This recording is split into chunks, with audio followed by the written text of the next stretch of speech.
Welcome to my YouTube channel maths with Reena ma'am. आज हमारी percentage की 10वीं क्लास है। कल की क्लास में हमने एक होमवर्क क्वेश्चन दिया था, सबसे पहले हम वो देखते हैं। ये था हमारा कल का होमवर्क क्वेश्चन। एक व्यक्ति अपनी संपत्ति का 25% दान और शेष अपने परिवार को देने की वसीयत बनाता है। 25% दान दे देता है तो परिवार को कितना देगा? 75%। दान में दी गई संपत्ति का कितना प्रतिशत परिवार को मिलता है? तो परिवार को मिलता है 75। दान में दी 25, परसेंटेज के लिए गुणा 100, 25 या 75, तो कितना परसेंट मिला यहाँ पे परिवार को? 300%। दान में दी गई संपत्ति का 300%। आज की क्लास में हम हमारे जो 2D और 3D से रिलेटेड जो भी हमारे परसेंटेज के क्वेश्चन बनते हैं वो हम कवर करेंगे। चलिए देखते हैं हमारा क्वेश्चन नंबर फर्स्ट। यदि बेलन की त्रिज्या में 20% की कमी, तो आर में 20% की कमी की जाती है तथा ऊंचाई में कितने परसेंट की वृद्धि करनी चाहिए ताकि बेलन का आयतन समान रहे? तो सबसे पहले देखिए, बेलन हमारा होता है ये इसकी होती है त्रिज्या आर, ये होती है ऊंचाई, और बेलन का आयतन क्या होता है? बेलन का आयतन पाई आर स्क्वायर एच। तो यहाँ पे आर कितना? 20% की कमी। मान लो पहले आर 100 था तो अब कितना हो गया? 80, तो 5 से 4, और यहाँ पे आर क्या बढ़ता है? स्क्वायर में, तो एक बार और लिख लेंगे 5 से 4, तो यहाँ पे 25 से कितना हो गया? आर 16। कितनी कमी हुई? 9 की। तो कितनी वृद्धि करेंगे? तो वृद्धि किस पे करेंगे? 9 की वृद्धि कितने पे? 16 पे, गुणा 100। 4 चौके 16, 4 से काटा 25 पे, तो 25 में 225 बटा 4, 4 पंजे 20, 4 छिक्के 24, सही 1/4, तो 56 से 1/4% की वृद्धि करेंगे हम एच में, क्योंकि यहाँ पे सिर्फ सिंगल बढ़ रहा है ना, एच तो हमारे पास एक ही है ना, तो यहाँ पे एच में इतने % की वृद्धि कर देंगे। Question number 2। एक व्यक्ति अपनी संपत्ति का 40% अपनी पत्नी को और शेष अपने बच्चों को देता है। 40 दिया पत्नी को, तो बच्चों को कितना दिया? 60%।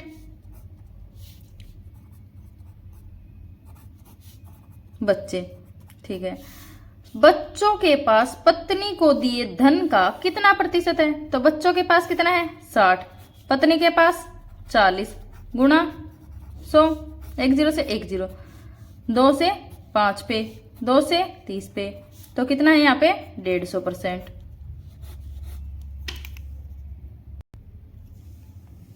Question number 3। यदि घन की भुजा में 20% की वृद्धि, यानी पहले अगर घन की भुजा 100 है तो अब कितनी होगी? 120, तो घन का आयतन कितने प्रतिशत वृद्धि होगी? तो घन का आयतन क्या होता है? घन का आयतन क्या होता है? a क्यूब, यही तो होता है हमारा घन, ये हमारा घन होता है जिसमें प्रत्येक भुजा क्या होती है? a। तो हमारा घन का आयतन होता है a क्यूब।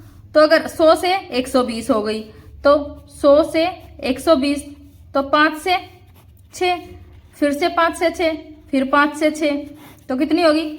125 से 216 वृद्धि हुई। 125 से 216 हो गई, तो यहाँ पे कितनी होगी? 89 की बटा 125 गुणा 100, 25 पंजे 25 चौके, कितना आ गया? 8, 9 चौके 36, 3, 8 चौके 32 और 3 37 बटा 5, तो 5 सते 35, 2 पापा 25, 2 1/5, तो 75 से 1/5% की वृद्धि।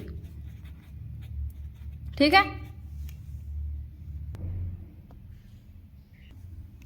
यहाँ पर शायद हमने थोड़ा कैलकुलेशन मिस्टेक किया। 125 और 216 का अंतर क्या होता है हमारा? 91। तो कितना आ जाएगा? 4 एकम 4 और 9 चौके 36, तो 364, 364 बटा 5, 5 सत्ते 35, 1 5 दूनी 10, 72 से ही 4/5 हमारा आंसर आ जाएगा। ठीक है।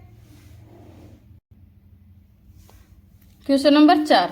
एक मोटर के मूल्य में प्रत्येक वर्ष 10% का ह्रास यानी कि कमी होता है। यदि 3 वर्ष बाद मोटर का मूल्य 36,450 रुपए है तो मोटर का वर्तमान मूल्य क्या है? मान लो वर्तमान में मूल्य है 100%, कितनी कमी हुई? 10% की तो 90, 10 से 9, फिर से 10 से 9, फिर 10 से 9, तो 1000 रुपए से कितना हो गया? 9 का क्यूब करेंगे, ये 729। तो 729 के बराबर हमें कितने रुपए दे दिए? 36,450। कितने के बराबर है हमारे? 729 के बराबर। और निकालना कितना हमें? 1000 के बराबर। तो ये कितने पे कट जाएगा? 5 पे। तो कितने आ गए? 50,000 रुपए। क्वेश्चन नंबर 5, यदि एक आयत की लंबाई 20% की कमी तथा चौड़ाई में 40% की कमी की जाती है तो आयत के क्षेत्रफल में कितने % की कमी होगी? तो यहाँ पे अगर आयत का क्षेत्रफल क्या होता है? आयत का क्षेत्रफल हमारा होता है लंबाई गुणा चौड़ाई। तो यहाँ पे लंबाई में कितनी कमी हुई? 20 की, तो कितनी रह गई? 80, गुणा चौड़ाई में कितनी कमी? 40 की, तो कितना रह गया? 60 बटा 100। तो यहाँ पे क्षेत्रफल क्या आ गया? 8 छिके 48%। और पहले मान लो था 100%, तो कितनी कमी हो गई पर उसमें क्षेत्रफल में? 100 - 48, 52% की कमी।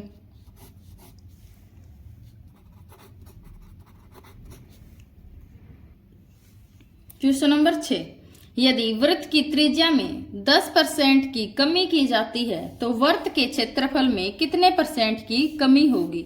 वृत्त ये होता है हमारा R, ठीक है। वृत्त का क्षेत्रफल क्या होता है? वृत्त का क्षेत्रफल पाई R स्क्वायर। और यहाँ पे R में कितनी कमी हो गई? 10 की। पहले मान लो R है 100%, तो अब कितना रह गया? 90%। 10 से 9, तो 10 से 9, क्योंकि यहाँ पे स्क्वायर में बढ़ रहा है। जितना भी अगर स्क्वायर में बढ़े तो 2 बार लिख लेंगे, क्यूब में बढ़े तो 3 बार लिख लेंगे, ठीक है। तो यहाँ पे स्क्वायर में बढ़ रहा है तो 2 बार लिख लिया। तो 100 से कितना हो गया? 81, तो कितने % की कमी होगी? 19% की कमी।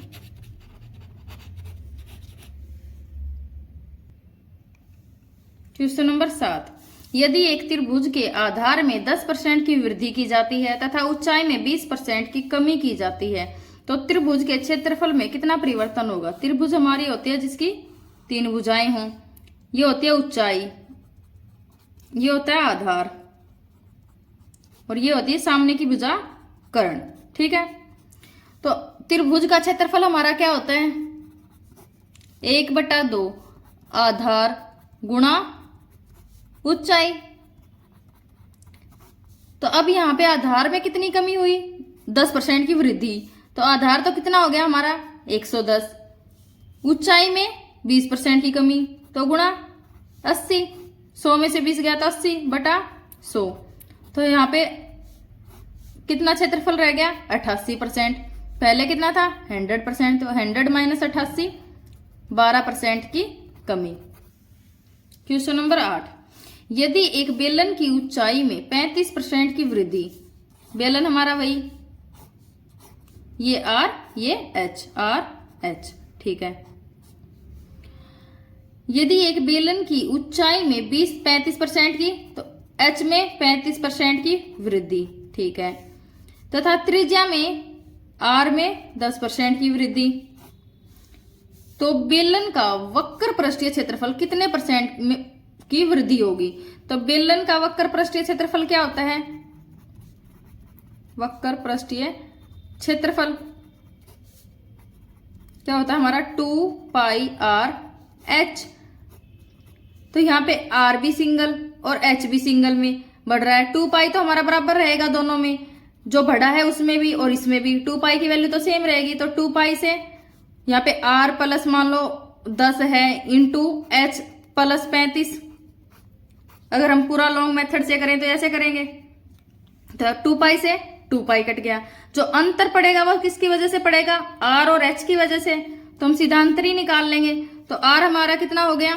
10% बढ़ गया तो 110 गुणा ऊंचाई 35% बढ़ गई तो कितनी होगी? 135। बटा 100, 1 0 से 1 0, 5 दूनी 10, 5 7 35, 5 दूनी 10, तो 11 7 77, 7 11 दूनी 22 और 7 29 बटा 2, तो कितना आ गया 148.5, 48.5% की वृद्धि। क्वेश्चन नंबर 9, यदि एक आयत की लंबाई को 50% बढ़ाया जाता है तो उसकी चौड़ाई को कितना % कम किया जाए ताकि उसका क्षेत्रफल अपरिवर्तित रहे। मान लो यहाँ पे चौड़ाई है 100 और लंबाई भी हमने मान ली 100। कोई भी चीज अपने आप में, कोई भी संख्या अपने आप में 100% होती है तो हम यहाँ पे 100 मान लेंगे। तो वैसे अगर क्षेत्रफल निकालते तो क्या होता, 100 गुणा 100, यही होता। अब क्या बोला इन्होंने कि आयत की लंबाई में 50% की वृद्धि होगी, तो लंबाई अब हमारी होगी 150, तो उसकी चौड़ाई को कितना कम किया जाए कि इसका क्षेत्रफल अपरिवर्तित रहे। 100 से 150 हो गई, तो कितना कम करना है अब हमें चौड़ाई को, 50, किस पे, 150 पे, तो बटा 150 गुणा 100, 100 बटा 3% कमी करेंगे। लॉन्ग मेथड से भी करेंगे तो भी ऐसे ही होगा कि पहले मान लो ये क्षेत्रफल आ रहा है, फिर 150 गुणा 100 करेंगे, कितना आ जाएगा 1500, कितना कम करें 500, कितने पे 1500 पे गुणा 100, तो हम ऐसे ही कर लेंगे, ठीक है, सीधा करेंगे अपना। क्वेश्चन नंबर 10, दो छात्र एक परीक्षा में बैठे, उनमें से एक ने दूसरे की तुलना में, यानी कि ए और बी दो छात्र हैं, तो ए ने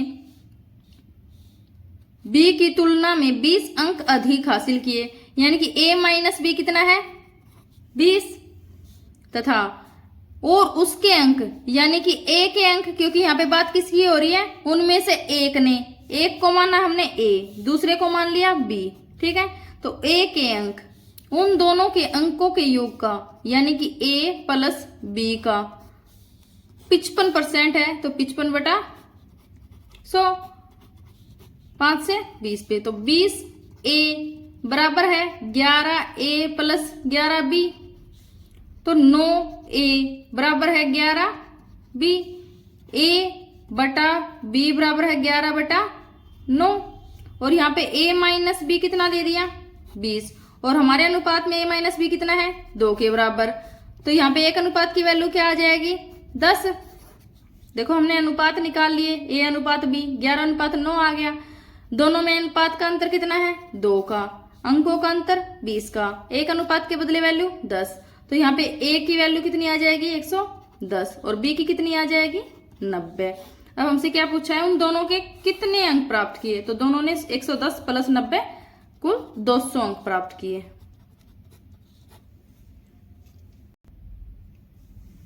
क्वेश्चन नंबर 11, एक ट्रेन के दैनिक टिकट का मूल्य 110 रुपए, 110 रुपए, और मासिक पास का मूल्य 24.5 रुपए। यदि राम मासिक पास खरीदता है और एक महीने में 27 दिन यात्रा करता है तो उसकी बचत होगी। मान लो उसने ये पास खरीद लिया और एक महीने में वह कितने दिन यात्रा करी, उसने 27 दिन यात्रा करी, ठीक है, और अगर वह डेली टिकट खरीदता तो कितने रुपए लगते उसके, 110 गुणा 27, इतने पैसे लगने थे उसके, और अब उसके लगे हैं ये इतने रुपए, तो यहाँ पे कितने रुपए लगते हैं इसके, 11 7 77, 7 11 दूनी 22 और 7 29, 2970 रुपए। वैसे इसके लगे 25-24.5 रुपए, तो कितने बचा लिए, यहाँ पे घटा देंगे 5 4 और 4, 445.5 रुपए उसने बचा लिए, 445.5 रुपए उसने बचाए, कितने पे 2970 पे, गुणा परसेंटेज के लिए गुणा 100, पॉइंट हटाने के लिए नीचे एक जीरो बढ़ा देंगे, 2 जीरो से 2 जीरो कट गई, इसको काटेंगे तो कितने पे जाएगा, 3 से काटेंगे 3 निमे 27, 3 निमे 27, 3 से काटेंगे 3 एकम 3, 3 चौके 12, 3 8 24, 3 पंजे 15, फिर से 3 पे काटेंगे तो 33 पे, 3 चौके 12, 3 निमे 27, 3 पंजे 15, फिर से 3 पे 11, 3 एकम 3, 3 छिके 18, 3 पंजे 15, तो कितना आ गया 165/11। 11 से फिर से कट जाएगा, 11 एकम 11, 11 पंजे 55, तो कितना आ गया 15% की बचत।